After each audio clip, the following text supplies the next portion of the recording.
Mentari pagi perlahan muncul dari balik Gunung Cikuray, menyinari kota kecil bernama Bayongbong di Garut. Di sudut garasi tua yang penuh dengan bau solar dan oli bekas, seorang wanita sedang memeriksa truk tua warna biru langit. Namanya Sekar Mulyaningsih, perempuan berwajah manis berusia 32 tahun, namun bermental baja dan tidak pernah gentar menghadapi bahaya.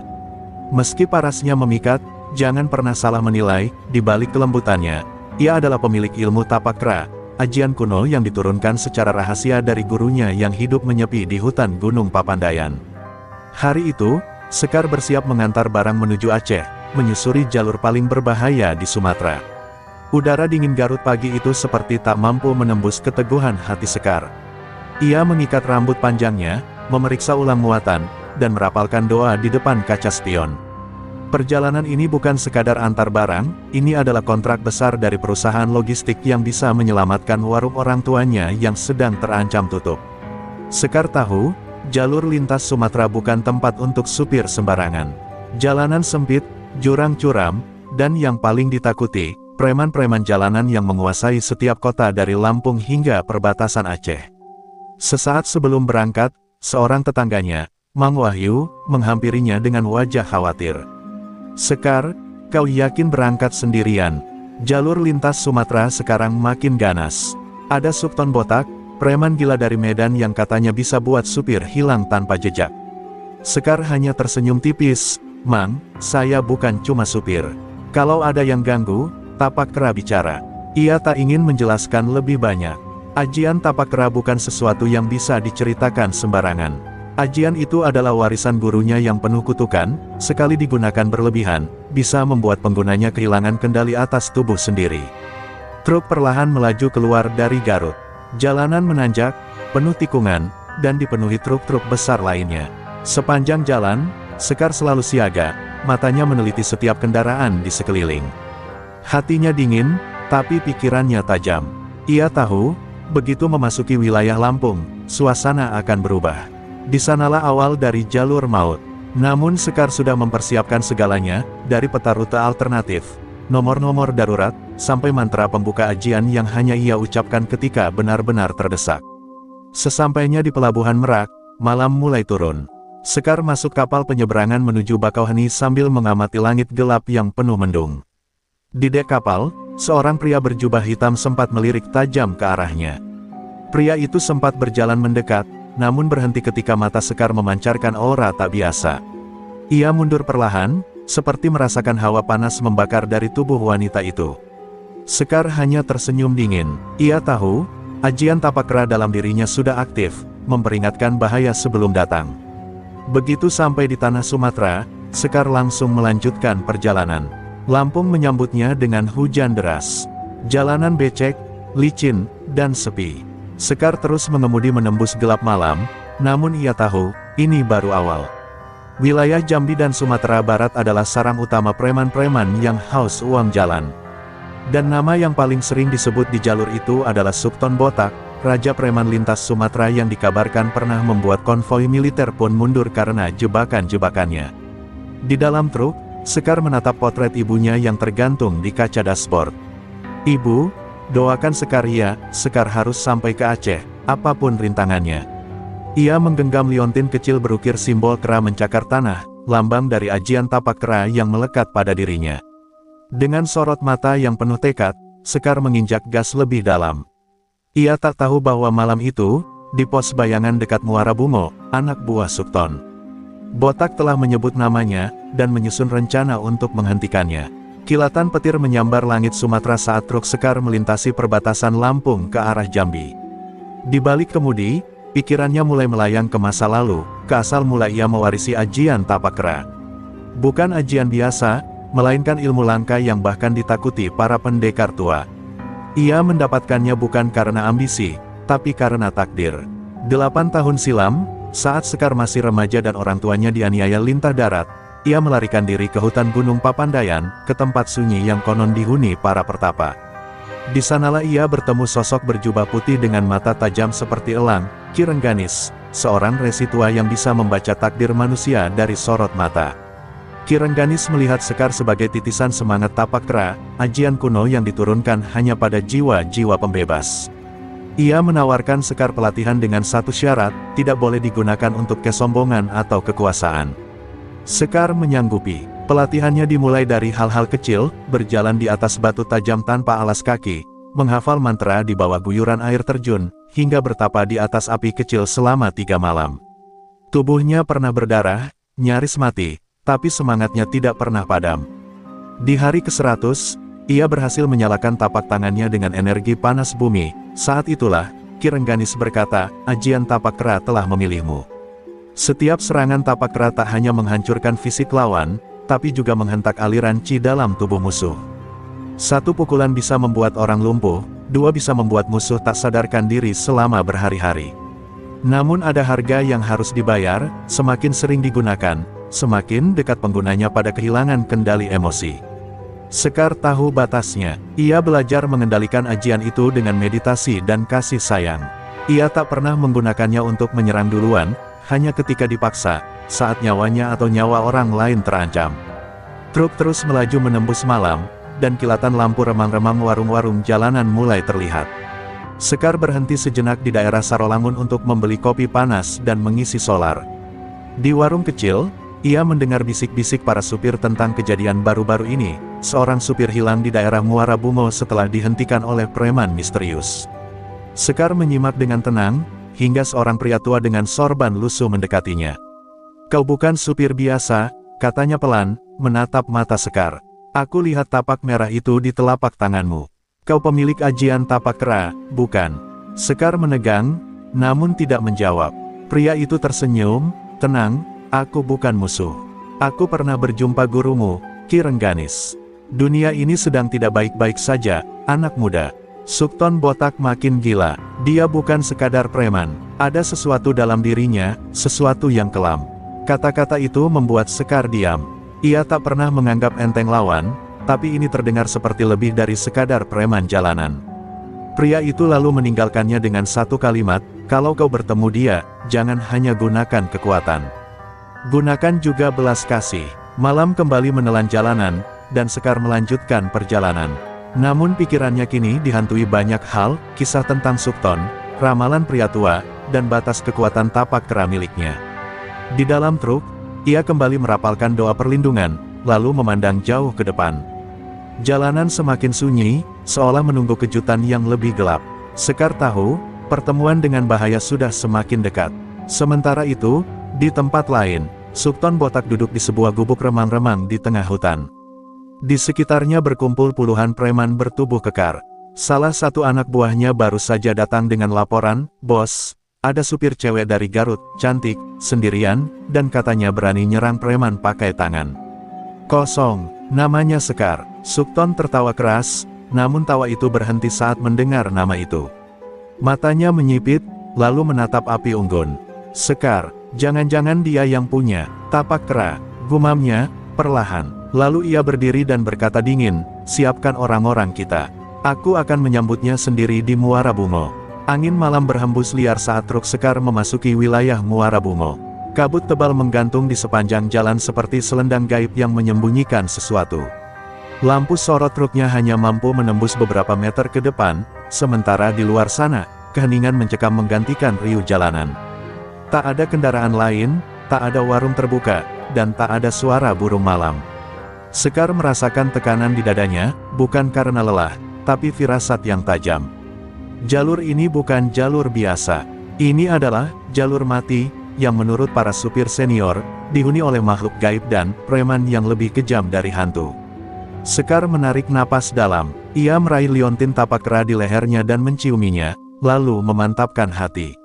"Aku sudah sampai sejauh ini. Tidak akan mundur," bisiknya. Tiba-tiba, dari balik kabut, 3 sosok pria muncul tepat di tengah jalan. Mereka berdiri tegak, mengenakan jaket hitam dengan logo tengkorak terbakar di punggung.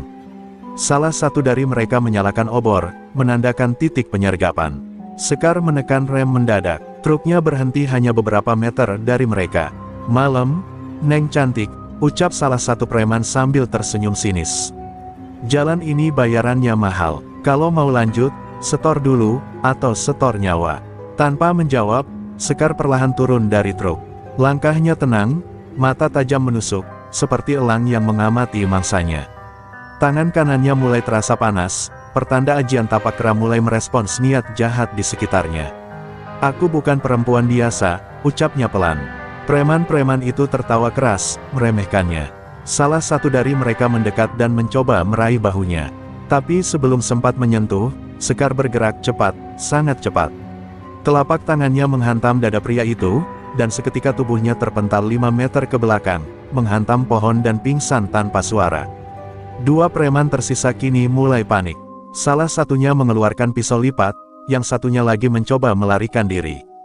Tapi Sekar hanya menatap mereka, dengan satu hentakan kaki, tanah di bawahnya bergetar kecil. Preman yang kabur seolah terpeleset di tanah datar, wajahnya mencium lumpur. Yang satunya mencoba menyerang dari belakang, namun Sekar berputar dan melontarkan pukulan tapak kera ke arah perutnya. Terdengar suara dentuman halus, dan pria itu jatuh tersungkur sambil memuntahkan darah. Suasana kembali sunyi, kabut tak berubah, namun hawa di sekitar terasa lebih hangat, seperti energi besar baru saja dilepaskan. Sekar kembali ke truknya tanpa satu kata pun. Ia tahu ini baru awal. Ini hanya pengantar. Di belakang ketiga preman ini, ada ratusan lagi. Dan di puncaknya, ada Sukton botak. Tapi Sekar tidak gentar. Ajian tapak kera bukan hanya soal kekuatan fisik, tapi juga kemurnian niat. Selama niatnya benar, kekuatan itu akan tetap berada di pihaknya. Sementara itu, di sebuah markas tersembunyi di tepi sungai Batang Tebo, Sukton botak sedang memecahkan kelapa muda dengan tangan kosong saat anak buahnya datang tergopoh-gopoh. "Bos, 3 orang kita yang jaga Muara Bungo, tumbang. 1 pingsan, 2 nggak bisa berdiri. Katanya cuma dipukul sama cewek." Sukton mendongak perlahan, dahinya berkerut, lalu ia berdiri dengan wajah menghitam. Dia sudah dekat, si tapak kera. Ia menatap langit, lalu tertawa seperti orang kesurupan. "Bagus, sangat bagus. Aku sudah lama menunggu musuh yang sepadan."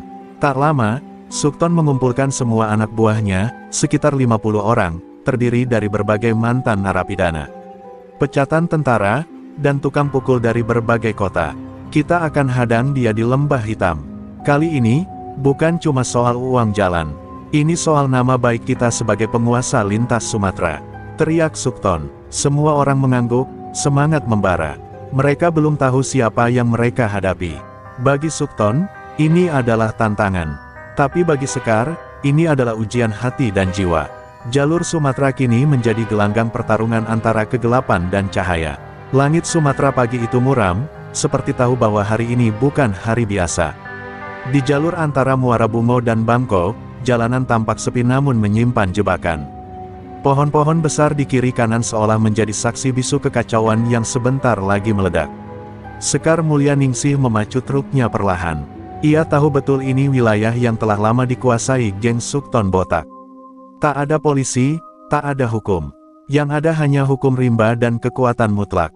Tapi Sekar tidak gentar, detak jantungnya justru stabil, dan telapak tangannya mulai terasa hangat. Ajian tapak keranya mulai merespons energi jahat yang berkumpul. Beberapa kilometer sebelum tikungan tajam di Lembah Hitam, Sekar melihat tanda-tanda mencurigakan.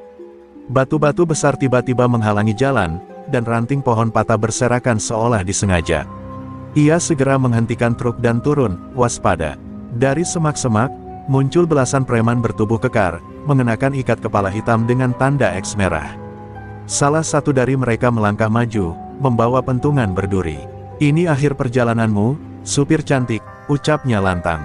"Sukton botak ingin kirim salam, dan ingin kepala kamu." Sekar tak membalas. Ia menurunkan jaketnya, memperlihatkan kaos dalam yang basah oleh peluh dan tanah perjalanan. Di dadanya tergantung liontin kecil yang mulai bergetar. Ia menutup mata sejenak, merapalkan doa dalam hati.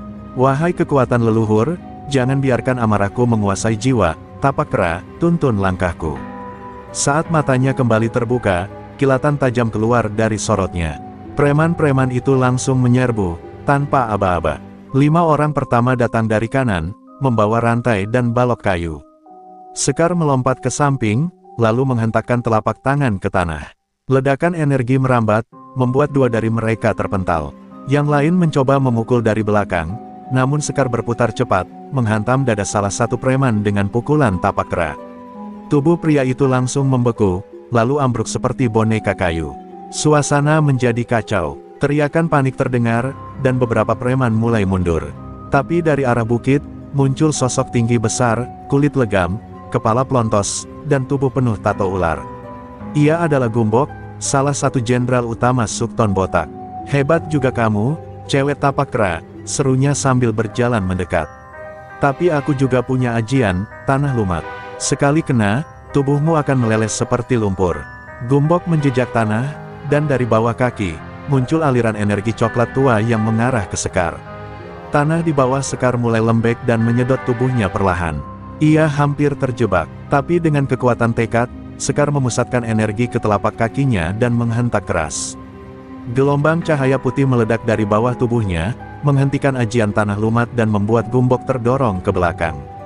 Pertarungan berlangsung sengit. Gumbok menyerang dengan serangan brutal, lemparan batu, cakaran tanah, dan hentakan bumi. Tapi Sekar menari di antara serangan itu dengan kelincahan luar biasa. Dalam satu kesempatan, ia mendekat dan menghantam dada Gumbok dengan dua tangan berlapis cahaya merah menyala. Pukulan tapak kera ganda, Gumbok terpental sejauh 10 meter, menghantam pohon besar dan roboh. Preman-preman lainnya terpaku, tak percaya jenderal mereka bisa dikalahkan oleh satu wanita. Dalam keheningan itu, Sekar berdiri di tengah jalan. Tubuhnya bergetar karena tenaga yang terkuras. Ia menatap mereka satu persatu. "Aku tak ingin membunuh, tapi jika kalian terus menghalangi, tapak kera tak akan ragu membumi hanguskan kalian." Preman-preman itu saling pandang, lalu satu persatu meletakkan senjatanya. Mereka mundur, menyeret Gumbok yang pingsan. Jalan terbuka kembali, dan Sekar naik ke truknya, melanjutkan perjalanan dengan napas berat tapi hati yang tak goyah. Namun ia tahu, pertarungan sebenarnya baru akan dimulai. Di kejauhan, dari atas bukit, Sukton Botak menyaksikan semuanya lewat teropong malam. Matanya menyipit, lalu tersenyum dingin. "Kau menarik, Sekar, sangat menarik, tapi aku belum selesai. Aku akan membuatmu menyesal membawa tapak kera ke jalanku." Ia meludah ke tanah, lalu memanggil seseorang dari balik kabin. Seorang perempuan muda, dengan wajah dingin dan tatapan kosong, muncul dari balik pintu. "Kirim dia, biar si Sekar tahu, bahwa tidak semua musuh datang dari dunia ini." Langit di atas bukit Tapan mulai berwarna merah tua, seolah alam tahu bahwa sesuatu yang luar biasa telah bangkit. Sekar mengemudi dalam diam, matanya fokus namun tubuhnya mulai melemah. Pukulan tapak kera ganda yang ia lepaskan kepada Gumbok tadi benar-benar menyedot sebagian besar energinya. Tangan kanannya masih bergetar, dan jantungnya berdetak tidak beraturan.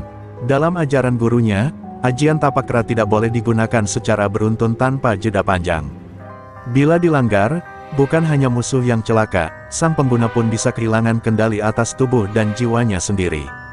Di dalam truk, Sekar menatap telapak tangannya yang kini mulai berwarna kemerahan dan terasa panas menyengat. Keringat dingin mengucur dari dahinya. Ia mencoba merapalkan mantra penenang yang diajarkan Ki Rengganis, namun efeknya minim. Sorotan lampu truknya memantul pada cermin kecil yang tergantung di depan, dan di situ ia melihat bayangan wajahnya berubah, matanya memerah, rahangnya mengeras seperti bukan dirinya. Ia cepat-cepat menutup cermin itu dengan kain. "Aku harus berhenti. Aku harus menenangkan ajian ini, sebelum aku menjadi monster," bisiknya lirih. Tak jauh dari sana, di sebuah tikungan sunyi dekat hutan pesisir selatan, seorang gadis muda berambut panjang berdiri menanti. Ia bernama Laruna, murid dari dukun hitam yang dulu pernah berselisih dengan Ki Rengganis. Laruna bukan preman, ia lebih dari itu, pemilik ajian arwah retak, sebuah ilmu gelap yang bisa membangkitkan roh-roh dendam untuk menyerang musuh. Ia dikirim langsung oleh Sukton Botak sebagai balasan atas kekalahan Gumbok. Laruna berdiri di tengah jalan, mengenakan jubah putih lusuh dan mata yang tak berkedip. Di tangannya tergenggam boneka jerami yang digunakan untuk memanggil roh. Truk Sekar perlahan mendekat ke arah Laruna. Sekar awalnya mengira itu hanya gadis biasa yang tersesat, namun energi gelap yang terasa menusuk kulit membuatnya langsung siaga. Ia turun dari truk dengan langkah berat, masih menahan efek ajian sebelumnya. Laruna menatapnya datar. "Kau, wanita tapak kera, aku sudah menunggumu." Roh-roh dendam yang teraniaya di jalan ini ingin berbicara. Sekar mengerutkan kening. Ia tahu, ini bukan sekadar pertarungan fisik. Ini adalah pertempuran batin. Tiba-tiba, langit menghitam. Angin menderu, dan dari tanah muncul bayangan-bayangan samar. Sosok-sosok tak berwajah melayang di sekitar Sekar, mencoba menyentuh dan mencengkeramnya. Suara tangisan, jeritan, dan bisikan menghantui pikirannya. Ajian arwah retak mulai bekerja. Sekar terdorong ke belakang, jatuh berlutut, dan telapak tangannya semakin membara, kini berwarna oranye seperti bara api. Dalam keadaan setengah sadar, ia menjerit keras dan menghentakkan kedua tangannya ke tanah. Seketika, cahaya merah terang menyembur keluar, mengusir bayangan-bayangan itu hingga menghilang. Namun serangan itu membawa konsekuensi. Sekar kini roboh di tanah, tubuhnya gemetar hebat. Ia mulai mendengar bisikan dari dalam dirinya sendiri, sisi gelap dari tapak kera yang ingin mengambil alih. Biar aku yang menghabisi mereka, biar aku yang memusnahkan dunia ini, bisik suara itu. Sekar menangis pelan, menggigit bibir hingga berdarah, mencoba melawan suara dari dalam. Dalam kabut pikirannya, tiba-tiba muncul bayangan sang guru, Ki Rengganis, menepuk pundaknya dan berkata, "Kuatkan hatimu, Sekar. Tapak kera bukan untuk menghancurkan, tapi untuk menyelamatkan." Dengan sisa kekuatan, Sekar bangkit perlahan. Laruna terlihat terkejut, ia tidak menyangka Sekar bisa bertahan dari serangan arwah retak. "Kau, bagaimana bisa?" gumamnya. Sekar berjalan pelan mendekat, matanya kini kembali jernih, penuh kasih tapi tegas. "Karena aku tak sendiri, aku bersama roh-roh yang damai, bukan yang penuh dendam." Lalu dengan satu gerakan cepat, ia menepuk dada Laruna dengan ujung jari yang menyala merah. Laruna terhuyung, lalu pingsan di tempat, sementara boneka jerami terbakar perlahan di tanah. Sekar menghela napas panjang. Ia tahu ini baru awal dari pertarungan spiritual yang lebih besar. Sukton botak bukan hanya menguasai jalanan, tapi juga memiliki jaringan ilmu hitam yang berbahaya. Namun Sekar telah membuktikan bahwa tapak kera bukan hanya kekuatan mematikan, tapi juga cahaya yang mampu menembus kegelapan. Dengan langkah berat, ia kembali naik ke truk, melanjutkan perjalanan. Langit mulai cerah sedikit demi sedikit. Tapi hatinya tahu, badai sesungguhnya masih menanti di ujung Sumatera. Pagi menjelang di jalur lintas Sumatera, namun suasana hati Sekar tetap gelap. Truknya melaju pelan di tikungan Payakumbuh, melewati jurang curam dan lembah yang tertutup kabut. Tubuhnya masih lemas, dan ajian tapak kera dalam dirinya belum sepenuhnya tenang. Ia terus berjuang menahan efek samping dari pertarungan dengan Laruna. Tapi ada sesuatu yang lebih mengganggunya, perasaan bahwa ia sedang diawasi. Beberapa kali ia melihat bayangan motor trail mengikuti dari kejauhan, lalu menghilang di tikungan. Naluri Sekar tajam. Ia tahu, ini bukan supir biasa. Ini mata-mata. Di salah satu warung kecil dekat pinggir jurang, Sekar memutuskan untuk berhenti sejenak. Ia memesan kopi hitam dan duduk di sudut, membelakangi jalan. Tak lama, seorang pria berwajah tenang duduk di depannya tanpa permisi.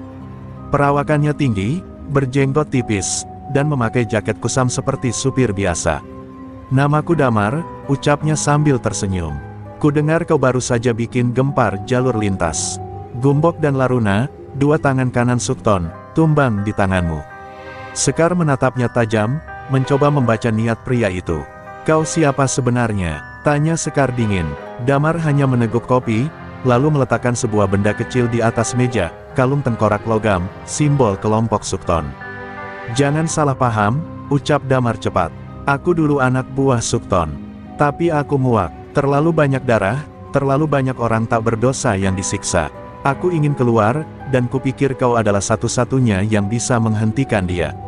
Sekar masih waspada. Ia tahu, pengkhianat dalam dunia preman bisa berbahaya dari dua sisi. Tapi dari tatapan mata Damar, ia menangkap sesuatu yang berbeda, sebuah luka batin yang dalam. "Lalu kenapa kau mendekatiku? Apa yang kau inginkan?" tanya Sekar. Damar menghela napas berat. "Aku tahu rencana besar Sukton. Ia akan menjebakmu di Kelok 9. Bukan dengan kekuatan, tapi dengan kelicikan." Damar menjelaskan bahwa Sukton telah menyewa satu unit pasukan preman dari Riau yang terkenal licik, dipimpin oleh mantan intel militer bayaran bernama Desto Jalak.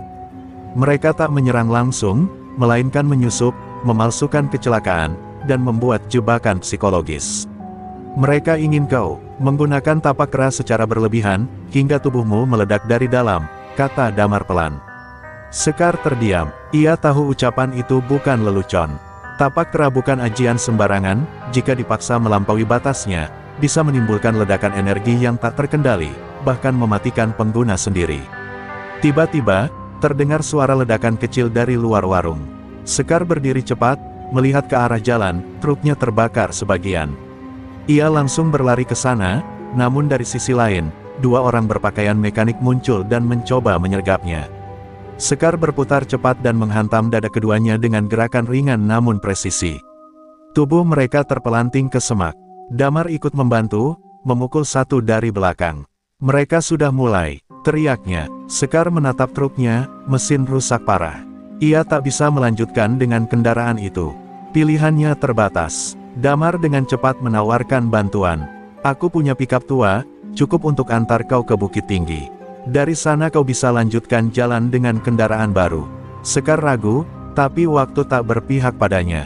Dengan berat hati, ia setuju. Namun sebelum naik, ia berdiri sejenak di samping truknya yang terbakar. Kau pernah bantu aku melewati ratusan kilometer, teman tua.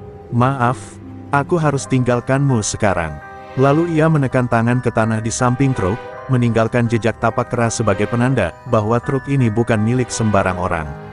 Saat mereka mulai melaju dengan pikap Damar, dari balik hutan, seorang pria berbaju militer dengan wajah kejam sedang memantau mereka lewat teropong. Ia adalah Desto Jalak, mata elang Sukton. Itu dia, Sekar dan si pengkhianat Damar. Biarkan mereka berjalan, kita tunggu di Kelok 9. Saat dia paling lemah, kita patahkan jiwanya. Di balik rencana besar Sukton, kini terselip permainan intelijen dan jebakan. Tapi Sekar belum menyerah, karena ia percaya, tapak kera bukan hanya tentang kekuatan tangan, tapi kekuatan hati. Kabut tebal menyelimuti Kelok 9, jalur legendaris yang dikenal dengan tikungan mautnya dan jurang curam yang menganga di sisi kanan jalan. Pikap tua milik Damar bergerak perlahan menapaki aspal yang licin karena embun pagi. Sekar duduk di sampingnya, diam tak banyak bicara, namun pikirannya terus berputar. Ia tahu mereka sedang masuk ke wilayah permainan Desto Jalak, si intel bayaran yang licik. Hatinya menegang, tapak kera dalam dirinya masih belum stabil, dan energi batinnya belum sepenuhnya pulih setelah dua pertarungan besar. Tapi tidak ada waktu untuk beristirahat. Perang telah dimulai, dan medan ini adalah salah satu yang paling mematikan. Saat tikungan ketujuh terlewati, tiba-tiba terdengar suara dentuman dari arah depan. Pikap berhenti mendadak, Damar keluar duluan, dan mendapati satu truk kontainer besar terguling di tengah jalan, menutup seluruh jalur. Dari balik kabin, keluar seorang pria yang tampak panik, berdarah-darah, memohon bantuan. Sekar langsung curiga. Ia turun perlahan, memperhatikan situasi dengan seksama. Ini jebakan, gumamnya. Tapi sebelum sempat menarik napas panjang, puluhan orang bersenjata tumpul muncul dari balik pohon dan bebatuan. Mereka mengepung dari segala arah. Selamat datang di pesta penjebakan, Nona Tapak Kera, terdengar suara lantang dari pengeras suara. Di atas salah satu truk, berdiri Desto Jalak dengan senyum menghina. Aku tak butuh kekuatan untuk mengalahkanmu. Aku hanya butuh kelemahanmu. Seketika, sebuah suara rekaman mulai diputar, suara ibunya Sekar yang menangis meminta ampun. Mata Sekar membelalak. Ibu, bisikan suara itu mengguncang jiwanya. Desto tertawa puas. Kami menyusup ke rumahmu, dan menanamkan suara ini untuk menggoyahkan hatimu. Tapak kera kuat, tapi perasaanmu lebih lemah dari yang kau kira. Hati Sekar mulai berkecamuk. Suara tangisan itu mengguncang pikirannya. Ia nyaris kehilangan kendali. Telapak tangannya mulai membara, tapi tak seimbang. Api merah menyala liar dan menyakitkan. Sekar menggigit bibir, mencoba menahan teriakan, namun energi tapak kera justru mulai memberontak dari dalam. Jangan sekarang, tolong, jangan meledak, bisiknya penuh rasa takut. Tapi dari sisi kanan, 3 orang mendekat dengan senjata besi, bersiap memukul kepalanya. Dalam kondisi genting, Damar menubruk mereka dari samping dan berteriak, Sekar, fokus pada suara hatimu, bukan suara iblis itu. Teriakan itu menghentak. Sekar mengerjapkan mata, lalu menutup telinga dan memusatkan pikiran. Ia mulai mengingat ajaran gurunya, tapak kera akan menjadi buas bila kau biarkan rasa takut yang menuntunnya. Tapi bila hatimu tenang, ia akan menjadi cahaya yang menyelamatkan. Sekar menarik napas panjang, dan dengan gerakan lambat menurunkan kedua tangannya ke tanah. Getaran halus merambat dari telapak tangannya, bukan ledakan, bukan panas. Tapi aura tenang yang justru membuat para penyerang merasa berat dan tak bisa bergerak. Desto Jalak kaget. Apa yang dia lakukan? Kenapa anak buahku tak bisa bergerak? Di bawah Sekar, tanah mulai membentuk pola seperti telapak kera yang membara samar. Lalu tiba-tiba, dalam satu kilatan cahaya putih kemerahan, puluhan preman yang mengepungnya terdorong mundur, jatuh satu persatu, tubuh mereka lumpuh sesaat oleh gelombang Qi yang dilepaskan Sekar. Bukan untuk membunuh, tapi untuk menonaktifkan. Desto mencoba kabur, namun Damar melempar kunci roda ke arah kaki Desto hingga ia terjatuh dan tak bisa lari. Sekar berjalan mendekat ke arah Desto. Tubuhnya sudah letih, tapi langkahnya masih tegak. Kau kira kekuatan itu hanya soal memukul dan membunuh? Kau salah. Tapak kera bukan tentang kekerasan, tapi tentang menjaga yang tak bisa menjaga dirinya. Desto meringis, tak bisa berkata-kata. Sekar menoleh ke arah langit. Kabut perlahan mulai menyingkir, dan matahari menyibak bayangan pagi. Kelok 9 kembali tenang, namun dalam hatinya, Sekar tahu, Sukton Botak pasti sedang menyiapkan sesuatu yang lebih besar. Dan medan selanjutnya tak akan memberinya waktu untuk pulih. Langit Bukit Tinggi mulai menggelap saat Sekar dan Damar tiba di rumah singgah milik seorang sahabat lama Damar, seorang dukun tua bernama Makranti. Rumah itu berada di kaki Gunung Singgalang, tersembunyi di balik ladang singkong dan ilalang tinggi. Udara dingin dan aroma kemenyan menyambut mereka. Sekar tampak lelah, wajahnya pucat, tubuhnya gemetar. Ajian tapak kera di dalam dirinya mulai menunjukkan dampak jangka panjang, luka batin, ketegangan otot, dan bisikan gelap yang kian sering muncul saat malam. Damar membantunya turun dari mobil, namun tatapan Sekar kosong, seperti jiwa yang mulai terkikis. Makranti, dengan sorot mata tajam dan kulit keriput penuh raja tua, langsung tahu bahwa yang datang bukan sekadar supir jalanan. Ia menyentuh bahu Sekar, lalu menutup mata. Kau membawa beban berat, nak. Ajianmu bukan luka, tapi pedang bermata dua, katanya lirih. Malam itu, Sekar dimandikan dengan air 7 sumber dan dibacakan mantra penyejuk jiwa. Saat ia terbaring di tikar bambu, tubuhnya bergetar hebat, dan dalam mimpinya, ia melihat sosok Ki Rengganis, gurunya. Tapi kali ini sang guru berdiri di sisi musuh, Sukton Botak. Dalam mimpi itu, Ki Rengganis dan Sukton berdiri di puncak gunung yang sama, berpunggungan, namun tak saling menyapa. Sekar berteriak memanggil gurunya, namun suara itu tak terdengar. Ia menyaksikan bayangan masa lalu, saat Sukton muda, dengan wajah keras dan penuh luka, datang sebagai murid kedua Ki Rengganis. Ternyata, Sukton adalah saudara seperguruan Sekar. Tapi karena sifatnya yang kasar dan ambisius, ia diusir dari padepokan setelah mencoba menggunakan ajian tapak kera untuk menjarah desa. Luka pengusiran itu berubah jadi dendam. Dan dendam itu kini tumbuh menjadi monster jalanan. Sekar terbangun dari mimpinya dengan napas terengah. Ia menatap Damar dan berkata, Sukton bukan hanya musuh. Dia bagian dari keluargaku, dari jalur ajian yang sama. Damar terkejut, namun segera memahami mengapa pertarungan ini terasa berbeda bagi Sekar. Ini bukan soal lintas Sumatera atau uang jalan. Ini tentang pertarungan dua sisi dari ajian yang sama, terang dan gelap. Kalau begitu, ucap Damar, pertarungan terakhir kalian bukan sekadar fisik, tapi pertarungan warisan. Sekar mengangguk, lalu berkata pelan, aku harus menyelesaikannya. Bukan untuk membalas, tapi untuk menebus. Di luar rumah, Makranti duduk sambil membakar dupa. Ia memanggil Damar untuk bicara empat mata. Sukton, sudah bersatu dengan ilmu terlarang. Bukan hanya tapak kera hitam, tapi juga ilmu penindih jiwa, yang bisa mengambil tenaga lawan lewat rasa bersalah. Sekar harus benar-benar bersih jiwanya, atau dia akan habis di ujung tangan Sukton. Damar terdiam, lalu menatap langit yang kini penuh awan gelap. Berarti kita harus menuju titik akhir. Ke jantung markas Sukton di Lok Seumawe. Di sanalah semuanya akan berakhir. Sekar bangkit dari pembaringan keesokan paginya dengan tubuh yang masih lemah, tapi hatinya telah berubah. Tak ada lagi keraguan. Ia menatap jarak jauh, seolah sudah bisa melihat akhir dari jalur maut itu. Damar menyiapkan kendaraan baru, mobil jeep lapis baja bekas militer yang bisa menembus daerah konflik. Kita tak akan masuk diam-diam. Kita akan masuk sebagai pembawa kebenaran, kata Sekar mantap. Kali ini, bukan untuk bertahan, tapi untuk menyudahi. Ia menatap telapak tangannya, kini lebih tenang. Tapak keras siap digunakan untuk yang terakhir kali, Bukan untuk membunuh, tapi untuk membebaskan. Di tempat lain, di ruang bawah tanah markasnya, Sukton botak duduk bersila di tengah lingkaran api, matanya tertutup, tubuhnya menghitam. Di belakangnya, tergantung potret Ki Rengganis yang dicoret dengan darah. Kau pilih murid yang salah, guru, gumamnya. Tapi kali ini, aku akan jadi yang terakhir bertahan. Aura gelap menyelimuti tubuhnya, dan sebuah simbol merah menyala di dada kirinya, tapak kera hitam, versi terlarang dari ilmu yang sama. Pertarungan tak bisa dihindari. 2 murid, 1 ajian, dan Sumatera menjadi panggung akhir dari cerita yang tak hanya tentang kekuatan, tapi juga penebusan. Perjalanan menuju Lok Seumawe terasa seperti menembus jantung kegelapan.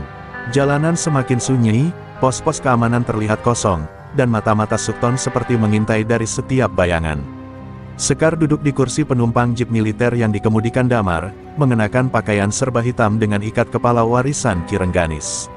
Ia sudah siap, tak ada keraguan lagi dalam tatapannya. Damar melirik ke arah Sekar dan bertanya lirih, "Kau yakin ingin masuk dari depan, bukan jalur belakang?" Sekar menjawab dengan tenang, "Aku tidak sedang bersembunyi. Aku datang untuk mengakhiri kutukan." Ketika mereka tiba di perbatasan kota Lok Seumawe, aroma minyak dan darah menyambut. Kota itu tak lagi seperti kota, tapi benteng premanisme.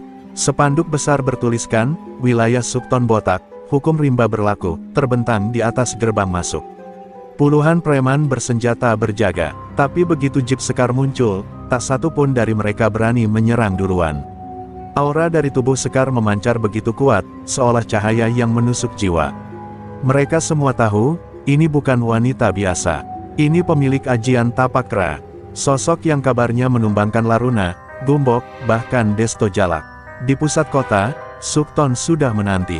Ia duduk di atas singgasana besi bekas mesin truk, dikelilingi pengikut setia dan dukun-dukun gelap. Tubuhnya tak seperti manusia biasa lagi. Kulitnya menghitam, matanya merah darah, dan suara nafasnya berat seperti ditelan bara. "Sekar, adik seperguruanku," ucapnya pelan, tapi menggema ke seluruh ruang. "Kau akhirnya datang. Aku sudah menyiapkan tempat pemakamanmu dengan penuh cinta." Sekar melangkah maju, sendirian, tanpa rasa takut. Di belakangnya, Damar berdiri siaga, membawa belati warisan dari Makranti. Sukton memberi aba-aba. Puluhan preman menyerbu. Sekar menutup mata, lalu membuka telapak tangan kanannya. Dalam sekejap, tanah bergetar, dan simbol tapak kera menyala di bawah kakinya. Ia menghentakkan tangan ke tanah, melepaskan gelombang energi merah ke segala arah. Para preman terhempas seperti daun tertiup badai. Namun ini bukan kemenangan, ini hanya pembuka. Sukton berdiri dari singgasananya, mengangkat kedua tangan, dan seketika tubuhnya diliputi kabut hitam. Tapak kera hitam, versi terlarang yang memakan emosi dan rasa bersalah untuk menjadi kekuatan. Pertarungan dimulai. Kedua ajian saling berbenturan. Setiap pukulan Sukton mengikis kekuatan Sekar sedikit demi sedikit. Serangan tapak kera hitam terasa seperti tusukan rasa sakit dan kehilangan. Di tengah pertarungan, Sukton berteriak, "Kau tahu kenapa aku diusir? Karena aku ingin melindungi desa dengan caraku. Tapi guru kita lebih percaya kamu, gadis kecil yang terlalu lemah untuk membunuh." Sekar terhuyung, luka di pundaknya mulai mengucur darah. Tapi ia tetap berdiri, dan menjawab dengan tenang, "Kalau melindungi berarti menghancurkan, itu bukan perlindungan, Sukton. Itu pembalasan." Sukton menyerang lagi, kali ini dengan ledakan energi gelap. Sekar terhempas, menabrak tiang besi, dan tubuhnya nyaris roboh. Tapi dalam sekejap, ia teringat pesan terakhir Ki Rengganis dalam mimpinya, "Kalau ajianmu mulai melemah, jangan andalkan tanganmu. Gunakan hatimu." Sekar bangkit perlahan, membuka liontin di lehernya, dan mencium foto kecil sang guru. "Ajian tapak kera, bukan milikku, tapi milik cahaya," gumamnya lirih. Lalu dengan tenang, ia berdiri dan membuka kedua tangan, menyerahkan dirinya pada takdir. Dari tubuh Sekar, cahaya merah bercampur putih menyembur keluar. Cahaya itu menyelimuti seluruh area markas. Para preman menjerit, lalu jatuh berlutut. Aura kebencian Sukton mulai melemah. Ia menjerit marah, lalu menyerang Sekar sekali lagi dengan seluruh kekuatannya. Tapi saat telapak tangannya menyentuh tubuh Sekar, ia terpantul sendiri. Tubuhnya terbakar dari dalam. Ajian tapak kera hitam tak bisa melawan ketulusan. Sukton berteriak, lalu jatuh terkapar. Markas preman di Lokseumawe kini sunyi. Sunyi seperti malam setelah badai besar berlalu. Sekar berdiri di tengah reruntuhan, tubuhnya gemetar, namun jiwanya utuh. Preman-preman yang tersisa meletakkan senjata. Mereka menangis. Beberapa dari mereka berlutut, bukan karena kalah, tapi karena sadar, jalan mereka selama ini adalah jalan kehancuran. Sukton masih hidup, namun tak berdaya. Ia menangis dalam diam, ditelan rasa bersalah yang selama ini ia sembunyikan. Dan Sekar, sang supir cantik dari Garut, telah membuktikan bahwa kekuatan sejati bukan di tangan, tapi di hati. Hujan turun deras di Lokseumawe malam itu, seolah langit pun ikut menangis atas luka-luka yang baru saja terjadi. Sekar duduk bersila di pelataran markas Sukton yang kini porak-poranda. Ia membalut luka di pundaknya sambil memandangi langit. Damar berdiri tak jauh darinya, membakar daun kelor dan kemenyan pemberian Makranti untuk menenangkan energi spiritual yang belum stabil. Di sisi lain ruangan, Sukton terbaring lemah di atas tanduk kayu. Tubuhnya gemetar, kulitnya melepuh bekas terbakar energi tapakra, tapi matanya tetap menyala penuh rasa bersalah. "Kenapa, kau tak menghabisiku saja?" tanya Sukton dengan suara parau, nyaris tak terdengar. Sekar tak langsung menjawab. Ia menatap api kecil di hadapannya, seolah sedang bicara dengan dirinya sendiri. Karena ajian ini bukan untuk membunuh. Tapakra diciptakan untuk melindungi, bukan menghakimi. Sukton tertawa getir, lalu menutup matanya. "Aku menghabiskan separuh hidupku membenci, dan sekarang bahkan kebencian itu pun tak bisa menyelamatkanku." Air matanya menetes, bukan karena rasa sakit, tapi karena kenyataan bahwa seluruh jalur hidupnya salah arah sejak awal. Sekar berjalan perlahan ke arah Sukton, lalu duduk di sampingnya. "Kau tahu, guru kita pernah berkata, orang yang paling layak dimaafkan bukan yang meminta maaf, tapi yang belum sempat meminta karena hatinya tertutup dendam." Sukton menoleh pelan, menatap Sekar dengan mata yang mulai bening. "Kau masih bisa menyebutku saudara setelah semua yang kulakukan." Sekar mengangguk, "Karena hanya dengan mengakui luka lama, kita bisa menumbuhkan kehidupan baru." Kata-kata itu menghujam hati Sukton lebih dalam daripada pukulan tapakra. Di luar, para preman yang tersisa berkumpul. Mereka menatap Sekar dengan tatapan kagum bercampur ragu. Mereka bukan hanya kalah secara kekuatan, tapi juga kalah secara batin. Beberapa dari mereka mulai membongkar markas, membakar bendera-bendera Sukton, dan membuang senjata. Sekar memanggil mereka satu persatu, meminta mereka kembali ke keluarga mereka, membangun hidup baru. "Lepaskan dendam kalian, dunia terlalu besar untuk terus diselimuti amarah," katanya di hadapan mereka. Tak sedikit yang meneteskan air mata. Mereka mungkin preman, tapi mereka juga manusia yang tersesat arah. Damar mendekati Sekar dan berbisik, "Kau telah mengubah lebih banyak orang dalam semalam, daripada hukum yang pernah dibuat di jalur ini selama bertahun-tahun." Sekar hanya tersenyum lelah. Ia bukan merasa menang, tapi merasa lega. Bukan karena mengalahkan Sukton, tapi karena mampu menyelamatkan jiwanya dari kebencian yang membusuk selama bertahun-tahun. Sukton kini dalam perawatan, bukan sebagai tawanan, tapi sebagai jiwa yang sedang dipulihkan. Para mantan anak buahnya ikut menjaga, bukan karena takut, tapi karena rasa hormat. Malam itu, Sekar berdiri di atas menara bekas pos pengawasan markas. Ia memandang ke kejauhan, arah timur. Perjalanan panjang menuju Aceh masih tersisa. Barang yang ia bawa sejak awal, mesin pompa air untuk desa terpencil di pedalaman Aceh, masih tertata rapi dalam gudang kecil. Ia hampir lupa tujuan awalnya. Tapi kini, ia tahu bahwa tugasnya belum selesai. Misi besarnya bukan hanya mengantar barang, tapi membersihkan jalur lintas Sumatera dari ketakutan dan kezaliman. Sebelum tidur, Sekar menuliskan satu kalimat di buku kecilnya. "Menang bukan ketika lawan jatuh, tapi saat ia mau berdiri bersama kita."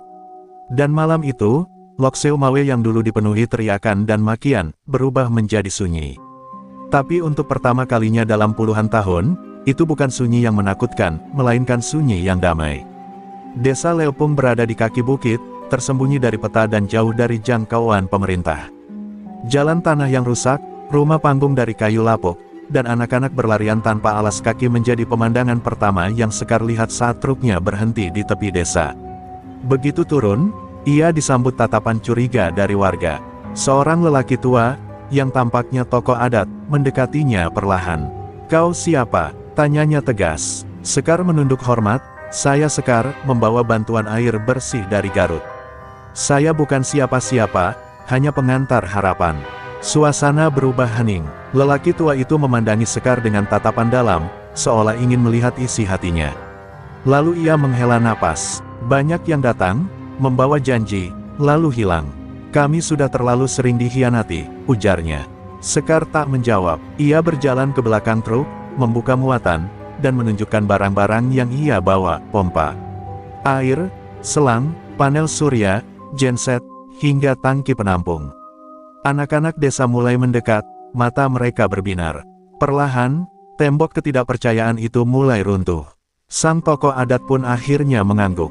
Baik, kami akan bantu, tapi jangan buat kami berharap lalu pergi. Hari itu, desa Leupung berubah menjadi medan kerja keras. Sekar menggulung selang, memasang pompa, dan menanam panel surya bersama para pemuda desa. Namun tantangan tak berhenti di situ. Sumur tua yang mereka gali ternyata berada di atas batu cadas. Air tak keluar meski sudah digali lebih dari 20 meter. Sekar duduk kelelahan di tepi sumur, tangan penuh lumpur, nafas tersengal. Kalau air tak ditemukan, semuanya sia-sia, ujar seorang ibu desa sambil menggendong anaknya. Hati Sekar tercekat, ia mulai merasa gagal. Tapi kemudian, sebuah bisikan dalam dirinya muncul, bisikan yang lama tak terdengar. Ajian tapak kera, yang biasanya digunakan untuk bertarung, mulai bergetar di dalam dirinya.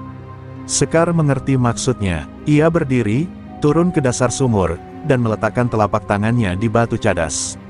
Mata warga melebar saat tanah mulai bergetar pelan. Sekar berbisik lirih, bukan untuk menghancurkan, tapi untuk membuka kehidupan.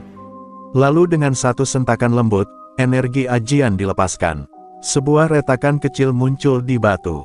Dari celah itu, air memancar perlahan. Air jernih, segar, mengalir tanpa henti. Desa Leupung bersorak, tangis bahagia terdengar dari segala penjuru. Anak-anak berlarian, mandi di bawah pancuran sederhana yang mereka buat dari bambu. Para ibu mulai menampung air untuk memasak dan mencuci.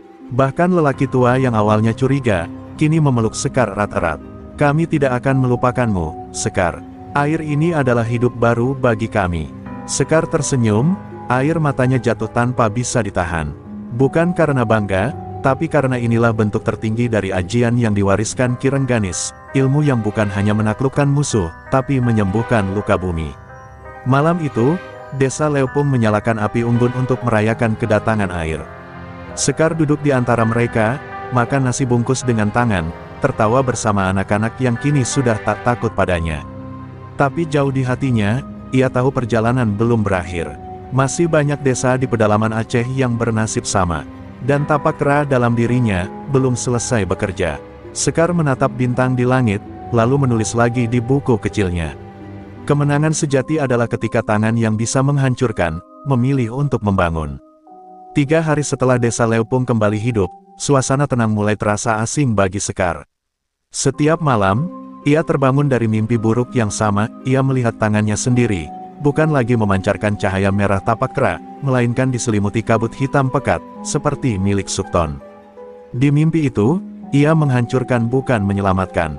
Sekar mulai merasa gelisah, seolah energi dalam tubuhnya sedang berusaha memberi peringatan.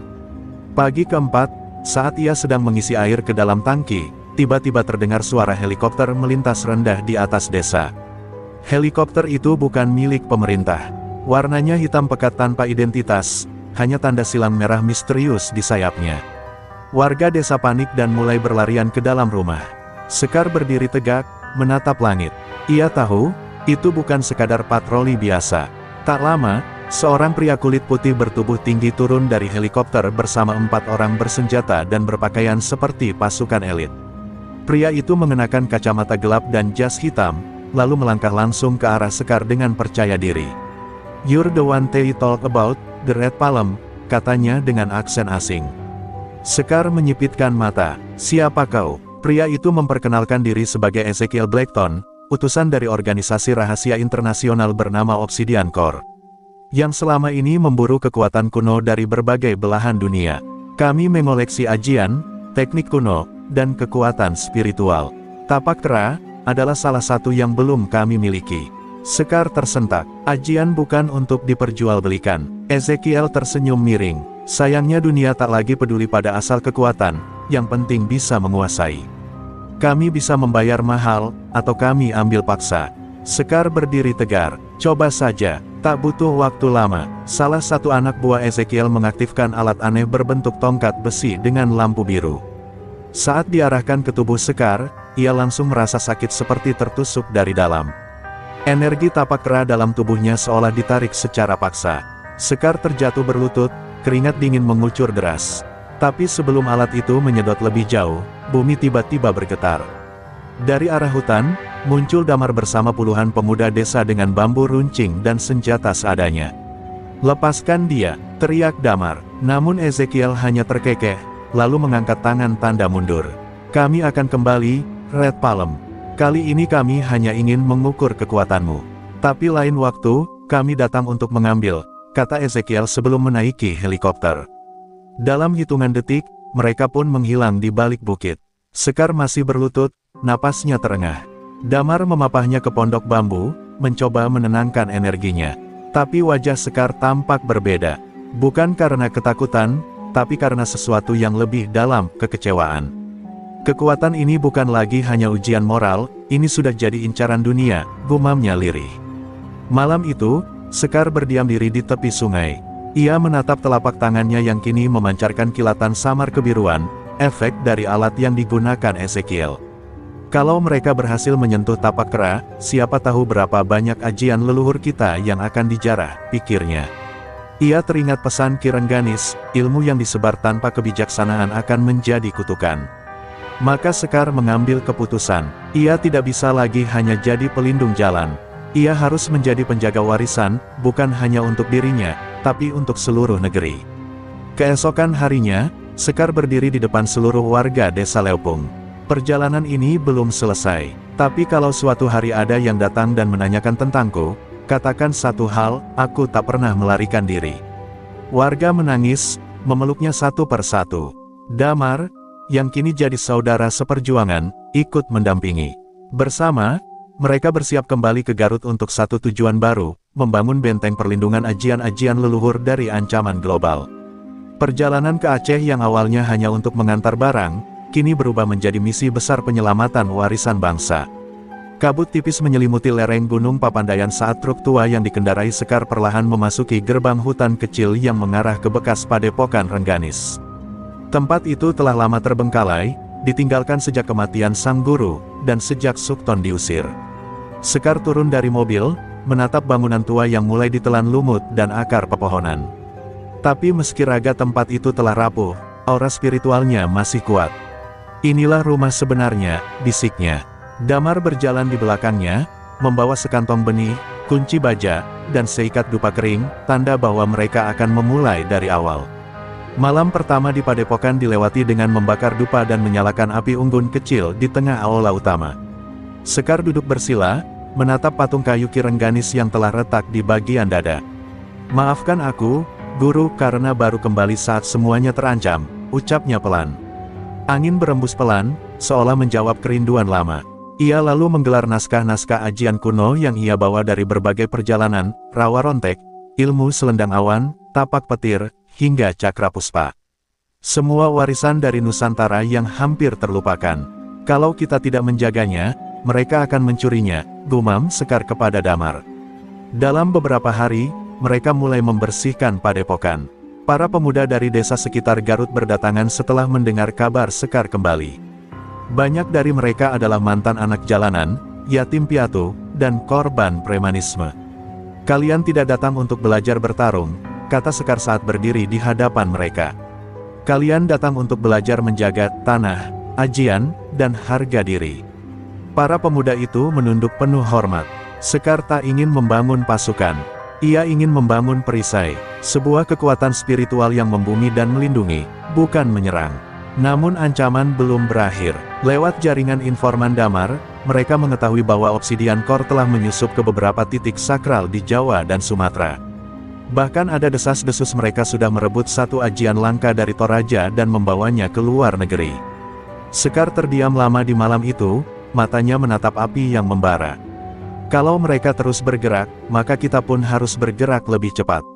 Ia menunjuk sebuah peta tua yang diwariskan oleh Ki Rengganis, peta yang menandai tempat-tempat yang menyimpan ajian besar di Nusantara. Titik-titik itu kini menjadi prioritas perlindungan. Di balik tembok padepokan, Sekar kembali melatih tapak keras setiap pagi. Tapi kali ini, bukan untuk dirinya sendiri. Ia mengajarkan intinya kepada murid-murid terpilih, tentang keseimbangan, pengendalian emosi, dan bahwa ajian sejati tidak lahir dari amarah, tapi dari welas asih.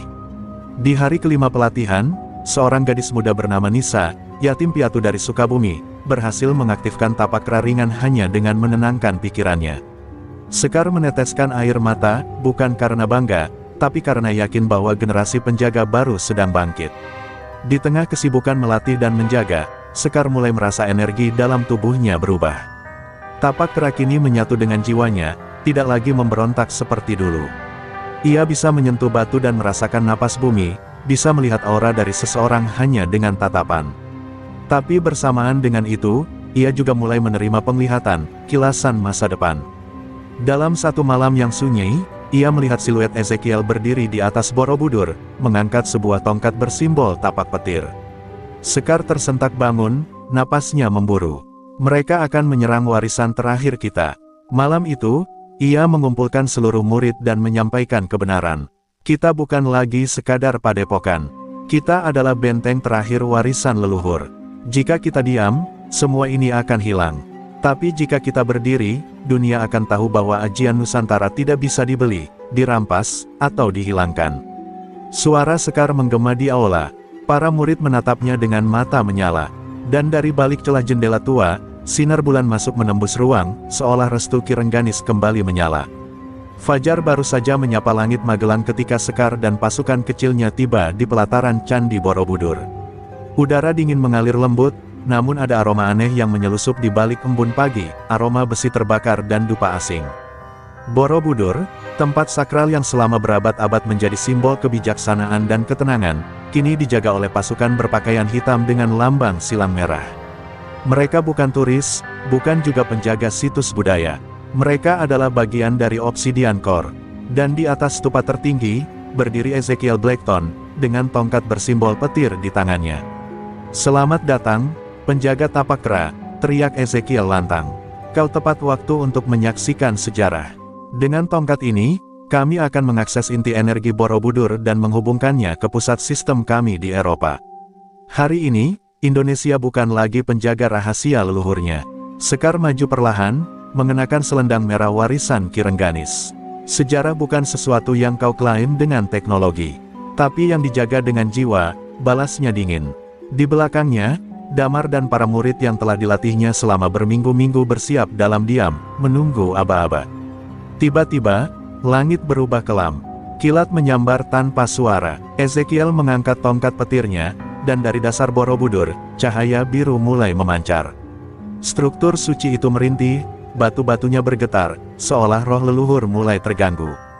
Sekar menutup mata dan menyentuh tanah. Ia memanggil kekuatan tapak kera, kali ini bukan untuk menyerang, tapi untuk melindungi candi dari kehancuran. Sebuah lingkaran merah membentuk segel pelindung di sekeliling stupa utama. Tapi kekuatan Ezekiel terlalu besar. Ia telah menyerap berbagai ajian dari seluruh dunia, termasuk serpihan rawa rontek dan ilmu dari Tibet. Pertarungan pun tak terelakkan. Murid-murid Sekar menghadapi pasukan bayaran Obsidian Core dengan taktik gerilya, menggunakan ajian dasar, kecepatan, dan pengalihan. Sementara Sekar berhadapan langsung dengan Ezekiel di atas puncak Borobudur.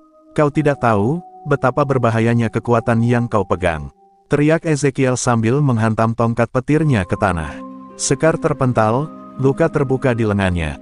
Tapi ia bangkit, menatap mata lawannya.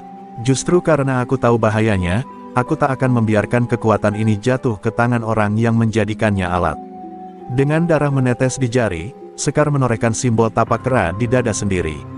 Ia berteriak, dan seketika energi ajian memancar dari tubuhnya, menciptakan gelombang merah yang menyapu puncak candi.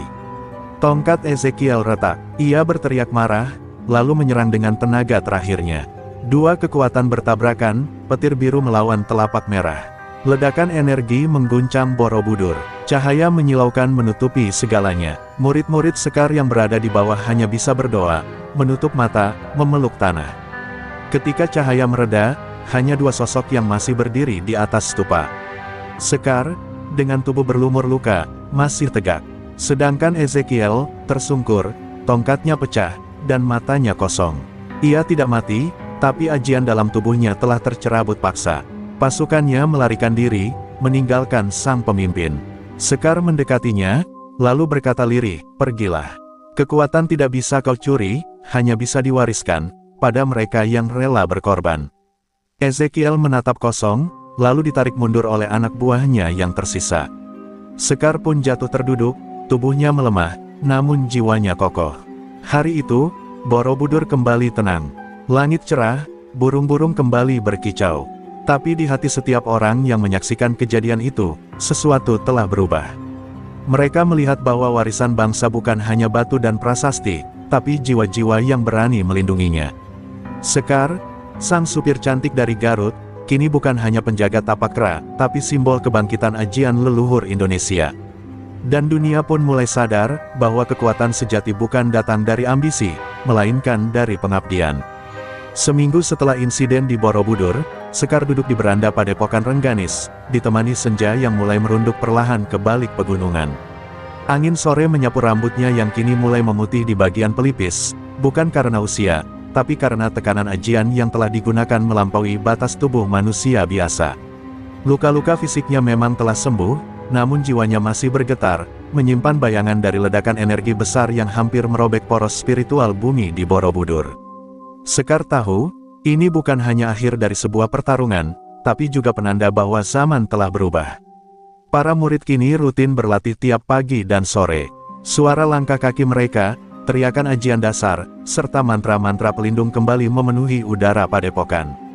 Nisa, gadis yatim piatu dari Sukabumi, menjadi sorotan. Ia tidak hanya menguasai teknik dasar tapakra, tapi juga memiliki kelembutan hati seperti Sekar muda dulu.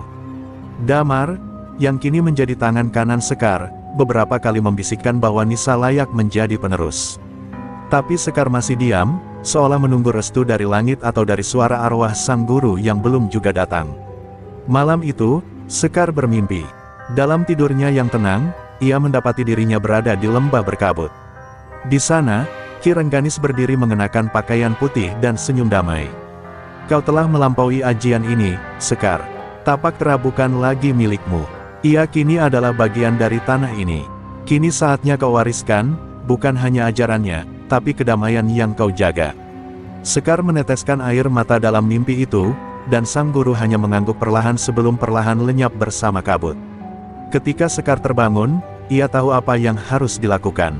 Pagi harinya, seluruh murid dikumpulkan di halaman utama. Sekar berdiri di tengah, mengenakan pakaian putih berselendang merah. "Hari ini, aku mengakhiri tugasku sebagai penjaga utama tapakra. Tapi bukan berarti ajian ini akan padam. Ia akan hidup dalam generasi kalian," ucapnya. Ia lalu melangkah ke depan Nisa, meletakkan telapak tangannya di dada gadis muda itu. Kilatan merah lembut berpindah dari tubuh Sekar ke Nisa. Gadis itu gemetar, lalu berlutut dengan linangan air mata. "Jaga bukan dengan kekuatan, tapi dengan hati," bisik Sekar. Hari-hari berikutnya, Sekar tak lagi memimpin latihan. Ia lebih sering duduk di bawah pohon rindang, menulis di buku tua milik sang guru, mencatat ulang sejarah ajian, asal-usul, nilai-nilai, dan kesaksian hidup yang ia alami. Buku itu bukan untuk dipublikasikan, tapi untuk diwariskan. Suatu sore, Sekar memanggil Damar dan menyerahkan buku itu kepadanya. "Jika suatu hari aku tiada, ajian ini tetap hidup selama orang-orang membaca dan merasakannya," kata Sekar sambil tersenyum lelah. Ketika bulan purnama tiba, Sekar menghilang dari Padepokan.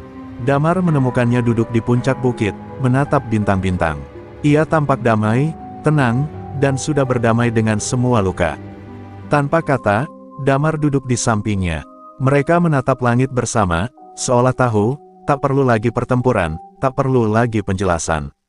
Dunia telah tahu siapa Sekar Mulyaningsih, supir cantik dari Garut, pemilik tapakra, pelindung warisan bangsa.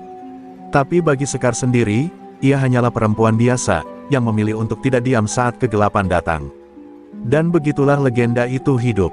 Tidak dalam pekikan kemenangan atau berita internasional, tetapi dalam suara langkah kaki murid-murid yang berlatih setiap pagi, dalam pancuran air bersih di Desa Leopung, dalam batu Borobudur yang tetap berdiri, dan dalam setiap perempuan Indonesia yang tahu bahwa kelembutan bukan berarti lemah.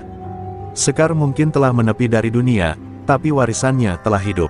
Dan ajian Tapakera akan terus menyala, selama ada yang berani menjaga dengan cinta.